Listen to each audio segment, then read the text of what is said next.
Telugu Desam party దీనికేమి champion అయితే ఏం కాదు, ఒక ప్రయత్నం చేసింది. నేను తెలుగుదేశం పార్టీని ఎందుకు అప్రిషియేట్ చేస్తున్నాను అంటే, something is better than nothing, nothing is better than non sense.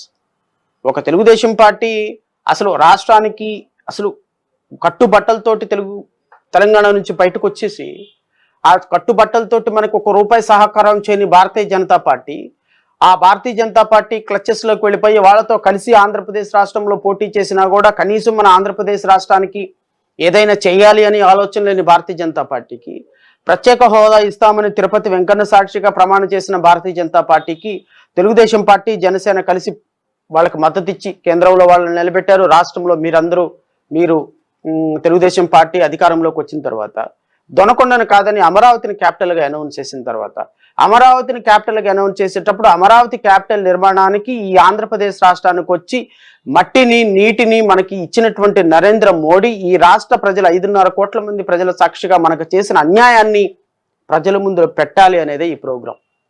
Amaravati క్యాపిటల్గా డిసిషన్ తీసుకున్న తర్వాత మొదటిసారిగా నేను మళ్ళీ చెప్తున్నా, అమరావతి క్యాపిటల్గా చంద్రబాబు నాయుడు తీసుకున్న నిర్ణయం హర్షించదగిన నిర్ణయం.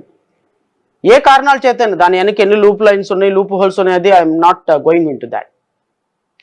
చంద్రబాబు నాయుడు గారు ఆ సందర్భంలో కేంద్ర ప్రభుత్వం నుంచి కొద్దో గొప్ప సహకారం తీసుకొని అమరావతిని కట్టడానికి ఒక ప్రయత్నం జరిగింది. అయితే 100% జరిగిందా, అది ట్రాన్స్పరెంట్గా జరిగిందని చెప్పడానికి నేను సిద్ధంగా లేను. 100% జరగలేదు అనేది వాస్తవం. దీని వెనుక వేల కోట్ల రూపాయల చేతులు మారాయనేది రెండో వాస్తవం. అయితే ఒక ప్రయత్నం జరిగింది కాబట్టి ఆ ప్రయత్నాన్ని నేను అప్రిషియేట్ చేస్తున్నా. ఈరోజు అమరావతిలో వచ్చిన రోడ్లు చంద్రబాబు నాయుడు గారే, హైకోర్టు కట్టిన బిల్డింగు, సెక్రటేరియట్ కట్టిన బిల్డింగు చంద్రబాబు నాయుడు గారే, నో డౌట్.